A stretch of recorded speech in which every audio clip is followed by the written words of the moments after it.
అదే విధంగా నేను పెద్ద ట్రబుల్ షూటర్ అంటారు. ట్రబుల్ షూటర్ కాదు, ఈజ్ అ బబుల్ షూటర్. ఆయన ఏంటంటే ట్రబుల్ ఆయనే క్రియేట్ చేస్తాడు, చేసి నేనే సాల్వ్ చేసినట్టు నటిస్తాడు. నేను లేటెస్ట్ ఎగ్జాంపుల్ చెప్తా పట్టురు. నేను మొన్న దాసోజు శ్రవణ్ అన్న ఎలక్షన్ ఎమ్మెల్సీ ఎన్నికలలో బీఆర్ఎస్ పార్టీ డిసైడెడ్ ఒకటే క్యాండిడేట్ ని పెడదామని. కానీ హరీష్ రావు గారు ఇంటర్నల్ గా బీజేపీ వాళ్ళతో మాట్లాడుకుని ఏం చెప్తారంటే he wants to create trouble.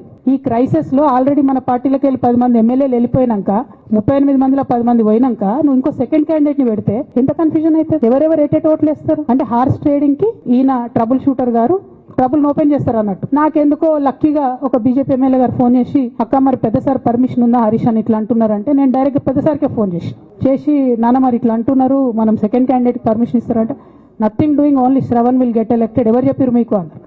అంటే నేను ఆ విషయం వెంటనే అటువైపు కన్వే చేసిన, లేదండి మాకు అట్లాంటి ఆలోచన లేదు.